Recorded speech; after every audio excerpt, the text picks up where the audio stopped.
Monsieur, bonsoir, merci. Madame de nous renouveler votre confiance en restant sur ABK Télévision. Voici ABK Info Soir, l'édition de ce jour. Sans attendre, mesdames et messieurs, voici l'essentiel qui constituera ce journal.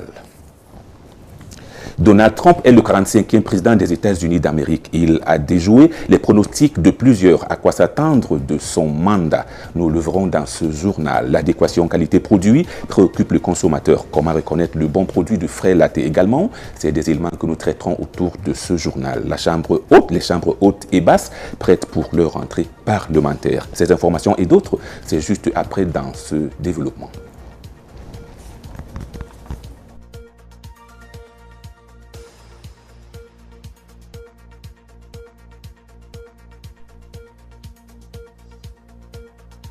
Merci de rester sur ABK Info Soir. Voici le journal qui commence. Après son élection surprise à la présidentielle de 2016, le milliardaire républicain a reçu des messages du bon nombre des dirigeants du monde, parmi lesquels ceux qui étaient timides et d'autres rigoureux au vu des propos du nouvel élu lors de sa campagne électorale. Retour sur l'ensemble de ses inclinations à Trump, c'est avec vous, William Amélie. L'élection de Donald Trump en tant que 45e président des États-Unis a provoqué un véritable séisme à travers le monde. Le républicain s'est voulu rassurant. Il s'est engagé à avoir des relations honnêtes avec les autres pays.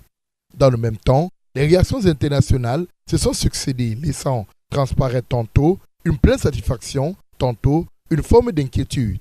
En France, François Hollande a félicité le nouveau président américain, concédant dans le même temps que son élection ouvre une période d'incertitude. Quant à Manuel Valls, Premier ministre français, il évoque une nouvelle donne mondiale qu'il faut regarder en face. Theresa May, Premier ministre britannique, a félicité Donald Trump et dit attendre le maintien des liens forts avec les États-Unis. La Russie a été l'un des tout premiers pays à réagir à l'élection de Donald Trump. Vladimir Poutine, le président russe, a pris au mot le milliardaire américain qui souhaite restaurer les relations avec Moscou. Angela Merkel a proposé à Trump une coopération étroite. Le vice-chancelier allemand Sigmar Gabriel voit en Donald Trump le pionnier d'un courant international autoritaire et chauvin. En concurrence directe avec les États-Unis sur le plan économique, la Chine et son président Xi Jinping ont félicité Donald Trump, garantissant que le pays œuvrerait avec le président américain à un développement solide et stable des relations bilatérales. Même son de cloche du côté du premier ministre japonais Shinzo Abe, qui a félicité le républicain. La Turquie a souhaité le succès à Donald Trump. Le président du Mexique, Enrique Peña Nieto, s'est dit prêt à travailler avec le nouveau président américain. Sur le plan africain, le président Paul Biya du Cameroun a souhaité plein de succès à Donald Trump dans l'exercice de ses fonctions. Il a été rejoint dans son action par les chefs d'État du Nigeria, du Sénégal, de l'Afrique du Sud, du Rwanda et de la Somalie.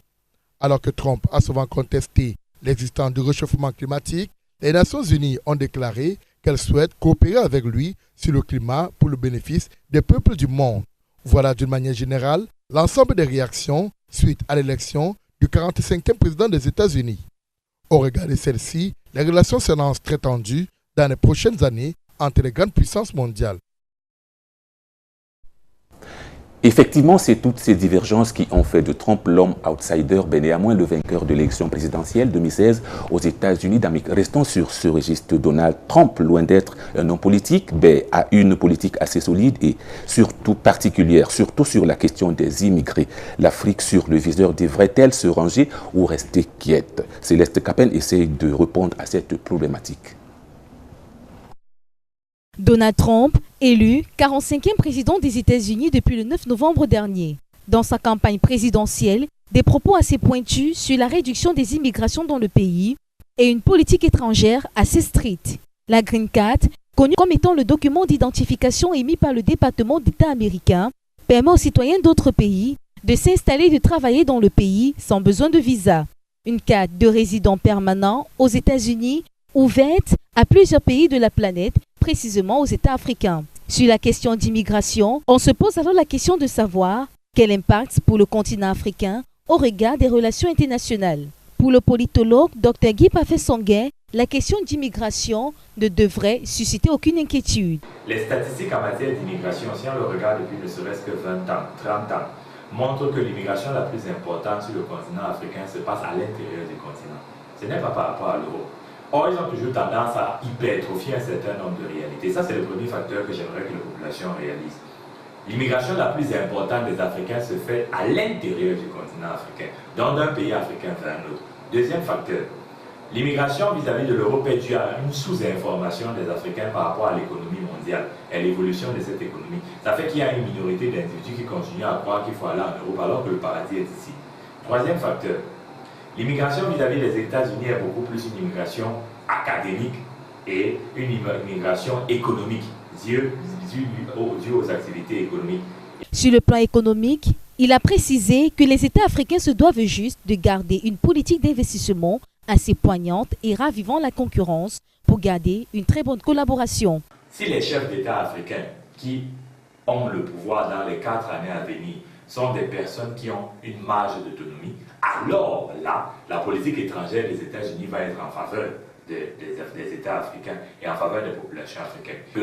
Est-ce que Donald Trump ne représente pas une menace? Il faudrait plutôt se demander, jusqu'ici, avec l'ancien système, comparativement au nouveau système, qu'est-ce que nous avons, nous les Africains, comme capacité à penser pour nous, les politiques de développement, pour nous, l'économie qui doit être favorable à l'épanouissement de nos populations et aux populations délaissées, et pour nous, le type de relations internationales qui permettent aux populations africaines de se développer.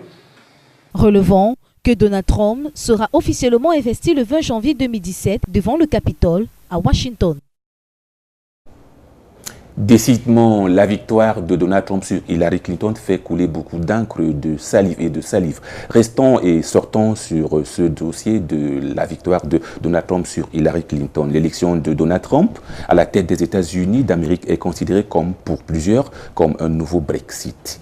Fait de propos outrageux provoquant pendant sa campagne. À quoi s'attendre la gouvernance Trump? S'attendra-t-on sur un plan de campagne? Seul l'avenir nous le dira, n'est-ce pas, Sandrine, que vous le dites? Le monde entier se remet peu à peu du choc provoqué par l'annonce des résultats de l'élection présidentielle aux États-Unis. Un tremblement de terre politique pour certains, un tsunami pour d'autres. Un chaos qui laisse les démocrates et le monde sonner. Ainsi donc, défiant toutes les projections des sondeurs et des experts, Donald Trump a terrassé Hillary Clinton mardi soir. Et pour les 4 prochaines années, il faudra s'habituer à l'appeler président Trump. À présent donc, la question qui taraude toutes les méninges est celle-ci. À quoi s'attendre de la gouvernance de Donald Trump? Au cours de sa campagne électorale, il a fait plusieurs promesses. Et la première, changer les États-Unis. Il l'a dit et redit. Une fois à la Maison-Blanche, il détruira l'héritage de Barack Obama. Ainsi, il pourra donc entreprendre de s'attaquer au symbole même de cet héritage, la grande réforme de santé. Donald Trump a promis de l'abolir sans pour autant préciser par quel système la remplacer.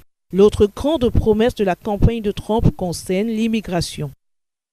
La construction d'un mur géant le long de la frontière avec le Mexique devra empêcher l'arrivée des immigrants clandestins. Ceux vivant déjà sur le sol américain doivent être expulsés.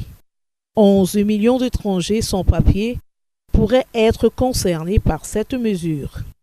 En matière de politique étrangère, pendant la campagne, Donald Trump ne s'est pas embarrassé de précautions, à la fois en ce qui concerne ses voisins ou ses alliés plus lointains. Va-t-il pouvoir tenir sa ligne?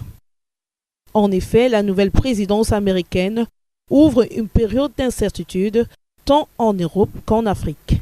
Que vont devenir les accords internationaux sous l'ère Trump? Respectera-t-il l'accord de Paris sur le climat et l'accord sur le nucléaire iranien qu'il veut remettre en cause? L'ex-candidat républicain a très peu parlé de l'Afrique, mais il a plaidé pour une politique moins intrusive dans les pays africains où il y a maintenant de bases militaires au Niger et en Tunisie. Un élément rassurant pour bien de pays du continent qui voient d'un mauvais œil la montée en puissance de l'interventionnisme américain en terre africaine.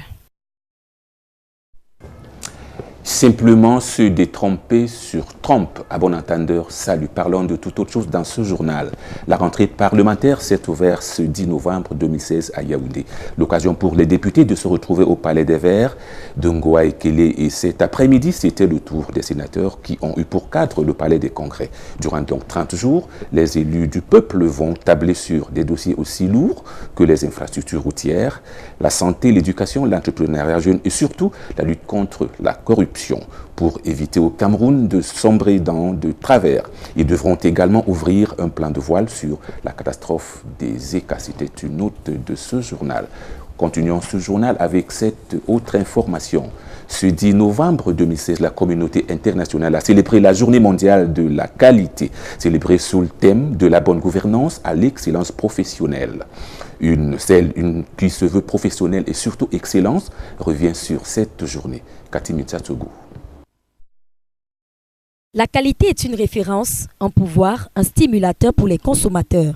Cette notion relative basée sur connu une valorisation par les Tunisiens qui ont permis de l'instituer dans le calendrier des journées célébrées à travers le monde, la Journée mondiale de la qualité. Elle est célébrée tous les deuxièmes jeudis du mois de novembre, occasion pour les uns et les autres de réfléchir sur la mise en place de procédures qualité qui permettront à terme des améliorations économiques et sociales tangibles. Pour la 1e édition de cette célébration de la qualité à travers le monde, le choix est porté sur la thématique de la bonne gouvernance à l'excellence professionnelle. Par ailleurs, il est à noter qu'un service, un produit ou une entreprise de qualité concourt à une perpétuelle quête de bien-être des populations et permet d'insuffler le vent de l'innovation, capable d'impacter positivement plusieurs secteurs d'activité, de booster l'économie et d'enclencher le processus de développement. En somme, opter pour la qualité, c'est opter pour une stratégie gagnante à long terme. Rendons-nous cette fois-ci à l'ouest du Cameroun et précisément dans le département de la Ménois. 3 jours, c'est le temps qu'aura duré la tournée de vérification du préfet de la Ménois dans tous les arrondissements de son unité de commandement afin d'évaluer les projets d'investissement public. Le numéro 1 de la Ménois s'est donc rendu compte de l'état d'avancement des travaux d'électrification, d'adduction d'eau potable en passant par les infrastructures sanitaires. Cette tournée s'est présentée en présence de nos reporters William Eli et Jean-Michel Kemda. Reportage.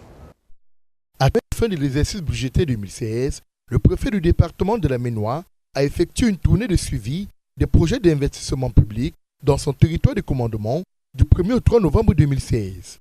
Durant les 3 jours de cette tournée, le numéro 1 du département a fait le tour de tous les arrondissements. Ici, l'objectif est clair, il faut booster les projets d'investissement public en cette fin d'année. À 3 semaines de la fin normale de l'exercice budgétaire, d'aller booster les projets d'investissement public de l'année 2016 en difficulté. Je dois dire qu'au cours de ces 3 jours, nous avons parcouru une trentaine au moins. Évidemment, à l'intérieur, il y avait des projets du budget d'investissement public 2016. Il y avait des projets à financement FECOM.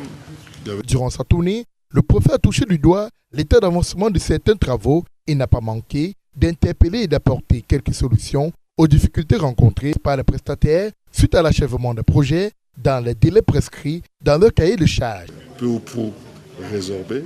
Et évidemment, c'est pour cela que nous leur demandons d'aller vite pour que les dossiers financiers soient à l'endroit où ils doivent être traités, parce que ça ne sert à rien de se plaindre alors qu'on n'a pas fait le travail qu'il fallait pour pouvoir prétendre à ces paiements. Et nous avons également observé que nombre d'entre eux se sont enfermés dans leur propre piège. Parce que lorsque dans un contrat, lorsque vous soumissionnez en apportant le gage que vous avez la surface financière nécessaire pour pouvoir réaliser votre projet, et par conséquent de n'être payé qu'après réception du projet, évidemment. Au final, il ressort tout de même que le taux d'exécution des projets de budget d'investissement public en termes de consommation du délai, financement et en termes de qualité du travail reste dans les normes selon le cahier de charges de chaque prestataire. Mesdames et messieurs, ce journal entre en gare. Ce qu'il faut en retenir, Donald Trump sera investi ce 20 janvier 2017 comme 45e président des États-Unis d'Amérique. Merci à vous tous qui l'avez suivi et je remercie également toute l'équipe technique que chapeaute Monique Kenin. Et nous vous donnons déjà rendez-vous demain quand il sera à 17h. Et d'ici à là, portez-vous bien et au revoir.